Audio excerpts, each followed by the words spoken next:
Hello again. We are Chris Lee and Jay Greeson of Southeastern 16 here with bold predictions for Missouri football for the 2025 season.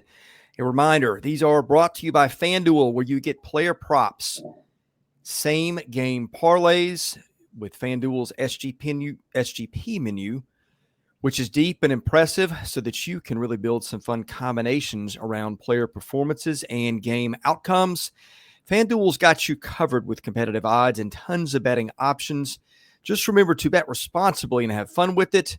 Jay, what do you see of interest at FanDuel today, especially if it pertains to Missouri? Well, Missouri, FanDuel is still have Missouri's season win total at 6.5. Whoa. Now, it is, you got to pay a hefty price to go over 6.5. It's minus 168, which means you got to bet $168 to win 100. But I don't know if that's doubts about the new quarterback. I don't know if it's replacing Luther Burden. I don't know, but that seems awfully low for a team that has been a sneaky excellent over the last 2 years under Eli Drinkwitz. Well, stick around. One of us is going to have a very bold projection around that one. And it won't be the first one. We'll get to that in just a minute. Before we do, just a reminder, we are also brought to you by our friends at GameTime SIDEKICKS. You see my 40-ounce water tumbler with me pretty much every show. You can get all kinds of Missouri stuff over at GameTime SIDEKICKS, which gives you officially licensed stainless steel drinkware for every SEC school and over 350 other universities. It is top of the market quality in terms of construction and ice retention. Man, this thing keeps your drinks icy for a long time. GameTime SIDEKICKS offers lots of designs and logos for each school and even the college vault line. Everything from stainless steel sippy cups, tumblers, 40-ounce bottles, and shaker cups. Use the promo code SE16 for 20% off your order at GameTimeSidekicks.com. Jay Greeson, I'll lead off. I'm going to give you my prediction. I think Missouri finishes as a top 10 national outfit in total defense. Talking to people who cover that program, that's you, Gabe DeArmond, if we're being fully transparent. Boy, I think the optimism around the defense internally seems to be very high. I like what Missouri did in the transfer portal. It added Damon Wilson II and Darius Smith up front. Smith actually had to redshirt a year ago, but came from Georgia too. You've got a ton of linebackers back. Tristan Newsome. You got Josiah Trotter, the transfer from West Virginia. You got Dalen Cornell, their star position guy, back. Missouri's got some losses to replace in defense, Jay, but I really love the way they attack the front seven in the trenches. There's a lot of belief that this is going to be a good defense, which you've seen Eli Drinkwitz put a few of them up of late. They have, and it's been a really kind of redirection of the program in a multitude of levels. One, you mentioned the portal, which is the modern way of doing it, but Missouri is also going and getting a whole lot of big-name recruits in and around the St. Louis area, which a lot of those guys had gotten away before Coach Drink came on board. And you mentioned one of the portal guys. Look, I think Josiah Trotter is going to be on the short list of best middle linebackers in this league. And the transfer from West Virginia, whose dad played a long time in the NFL, Jeremiah Trotter, athletic, dependable, a tackling machine. I think, and one of the things you look at when you look at their depth chart, he's the only non-fourth-year player in their front six. Now, they play with 5 defensive backs, but they've got senior, redshirt junior, graduate, senior, and then Trotter's a redshirt sophomore. So you're talking about a collection of front 7, front 6 guys that are all 21-year-old grown men. That's a great point. I hadn't noticed it until you brought it up, but the depth chart that I put together, and it may not be the one that they settle on, if you include the star position as a linebacker, then they've got of those 7 guys in the front 7, 8 guys who were class of 22 or older, which is a Right. great recipe for success. No, that's a good catch. I like that. I think the schedule is part of it. I do think this is a good team. The schedule helps, and they're going to have some tough games in here. And really, I think part of it is like, who are some of these offenses? Like, what is Auburn this year? What is Oklahoma this year?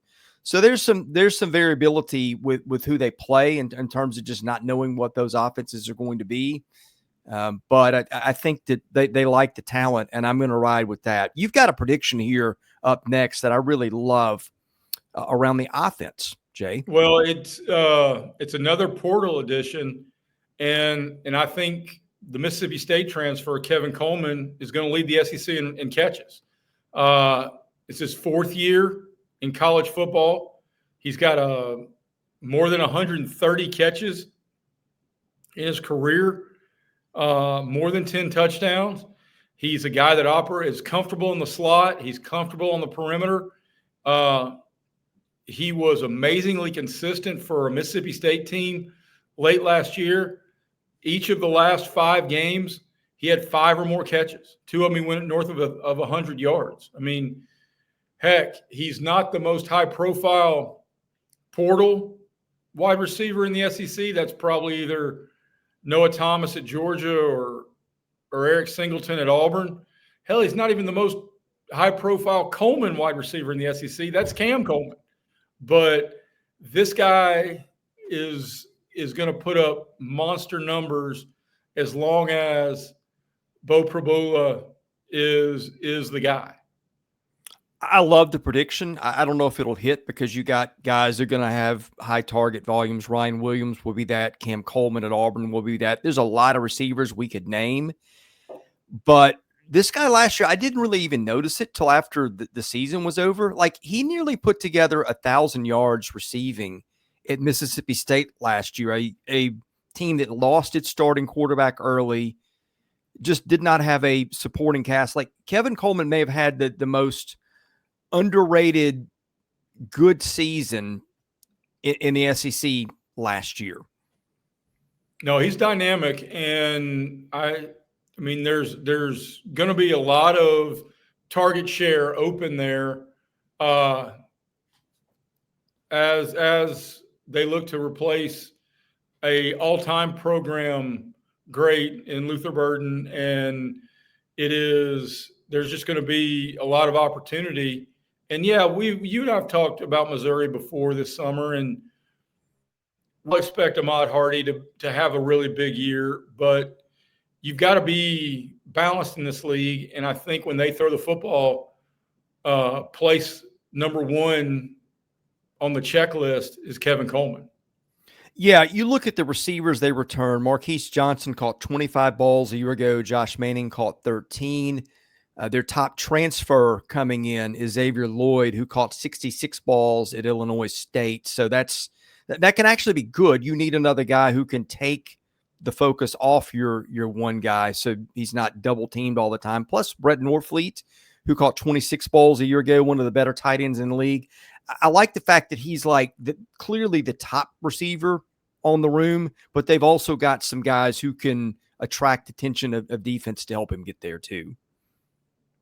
Yeah, and I mean, a lot of it hinges, and that's a bold prediction, especially not knowing that on what we're going to get at quarterback, especially since Prabula was more of the run option in Happy Valley with Penn State compared to Drew Aller. So if they get competent quarterback play, I think 80 catches is completely doable for Kevin Coleman.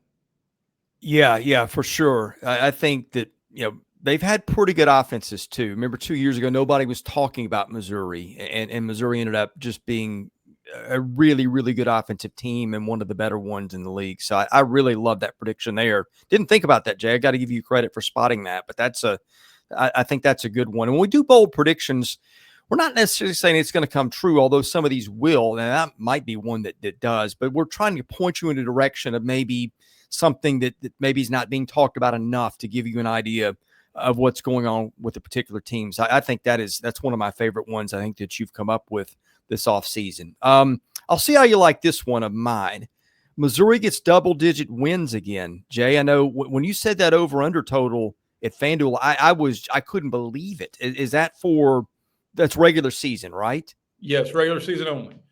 Okay. And it's 6.5. And FanDuel's got a sliding scale that allows you, if you are truly comfortable in, like Chris is, about potential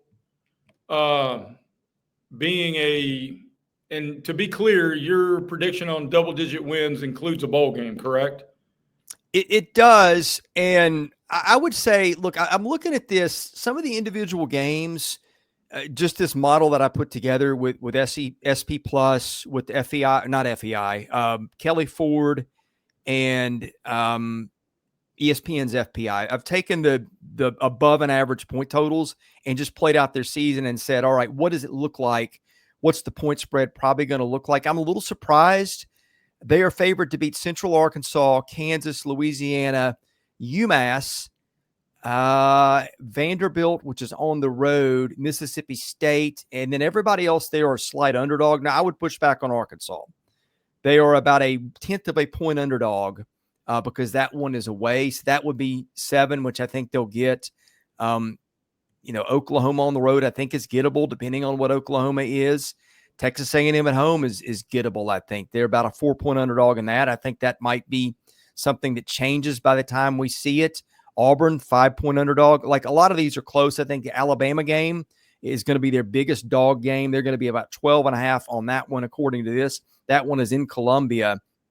And even South Carolina, they're a slight underdog, but that's in Columbia, Missouri. So, yeah, when I dig in a little bit more, I can kind of see where it comes from.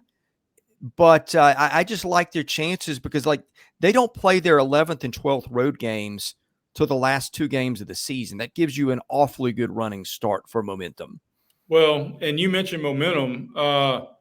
They don't leave the Show Me State until the middle of October when they go to Auburn.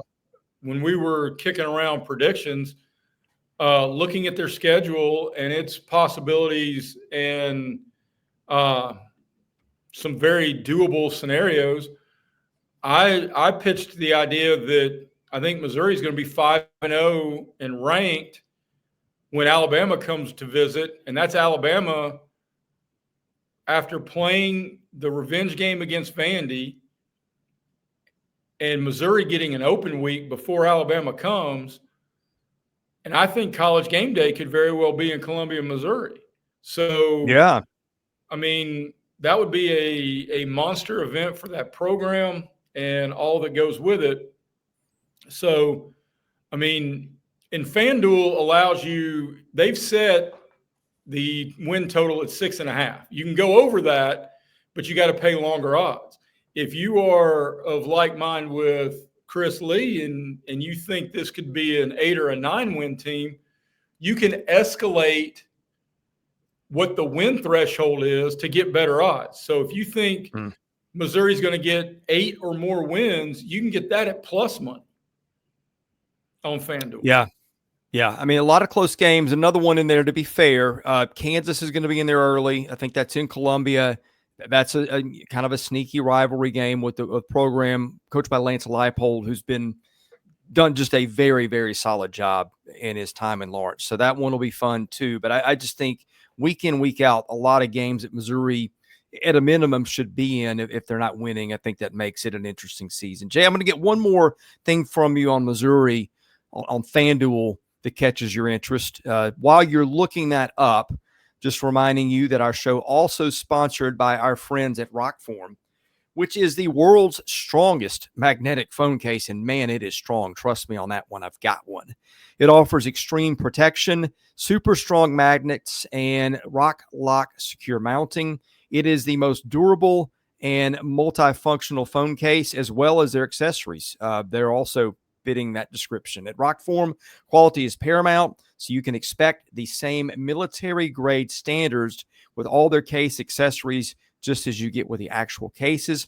Use promo code SEC25 for 25% off your order at ROKFORM.com. That is ROKFORM.com. They've got great stuff you need. So help out those who help our show. Also, FanDuel sponsors this show, where you can get your player props, your same game parlays, and competitive odds and tons of betting options. Just remember to bet responsibly and have fun with it.